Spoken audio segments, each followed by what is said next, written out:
ધોરણ 5નું બાળક 6ઠ્ઠા ધોરણમાં ભણવાની ના પાડે છે.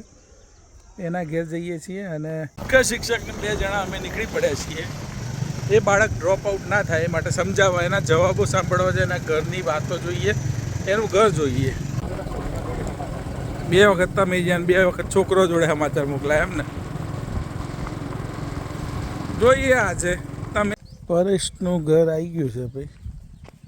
હવે ઘેર કોઈ હોય એવું લાગતું નથી. બાળકો ભણે એ માટે તો ઘેર ઘેર જાય છે શિક્ષકો, અને એમને બોલાવવા જાય છે. પણ ઘણા વાલીઓની આર્થિક સ્થિતિ સારી નથી હોતી. ઘણાના પિતાજી મરી ગયા હોય છે. આવા વિસ્તારમાં રહેવાનું હોય છે. શાળાથી દૂર અંતર હોય છે. ઘણા બધા પરિબળો ભાગ ભજવે છે. કઈ ગયો બેન? આમાં કેવું હોય, સરકારી નિયમ છે કે કોઈ બાળક ભણ્યા વગર રહેવું જોઈએ નહીં. સમજો, હવે ડ્રોપ આઉટ કહેવાય. ન ભણે ને એટલે જવાબદારી શિક્ષકો ઉપર થોપી દેવામાં આવે છે.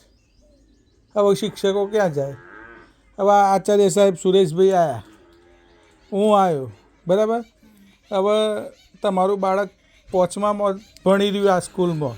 હવે એ બાળક જશે 6ઠ્ઠા ધોરણમાં, સમજ્યા?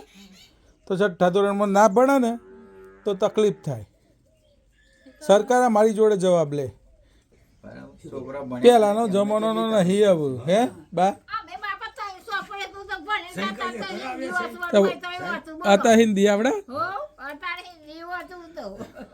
बोलो हिंदी है वाचन गुजता ચોપડી. અને આ છોકરો ના વાંચી શકે હિન્દી, બરાબર. એટલે મોકલો બેન હો સર્ટી. હા, 12 વાગ્યા સવારે કાલ મોકલો એને 6ઠ્ઠા ધોરણમાં દાખલ કરી દે હો. અને સુરેશભાઈ તમે મને ફોન કરજો, હું થયું પ્રોસેસ હો. હું સ્પેશિયલ આવ્યો છું ચેક દૂરથી. આની હારમાં નીકળી ગયું, બધું ઓનલાઈન થઈ ગયું.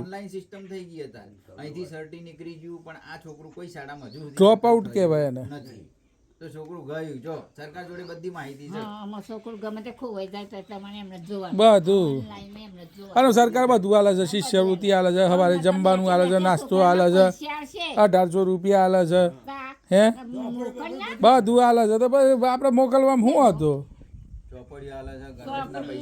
અને તમારે તો આ પરિસ્થિતિ સારી છે, અમુકની તો પરિસ્થિતિ ખરાબ હોય તો છોકરો રોજ નહીં હરાવું છે. એટલે મોકલો બેન હો. પ્રયત્ન કર્યો છે બરાબરનો. હવે શું થાય છે જોઈએ, મારો રોમ જોણા. પણ આવી પરિસ્થિતિ શિક્ષકોની હોય છે. ગામડે ગામડે જઈને આવું બધું કરતા હોય છે. ડ્રોપ આઉટનો રેશિયો આ વખતે ઘણો બધો છે ને બધાને પુનઃપ્રવેશ આવવાનો છે. પણ ઘણી બધી સમસ્યાઓ હોય છે ફિલ્ડમાં. એ બધી શોર્ટ આઉટ કરીને અમે કામ કરતા રહીશું અને 100% અમે સક્સેસફુલ જઈશું એવી આશા રાખીએ છીએ. મળીએ આવા વિડીયો સાથે ફરી.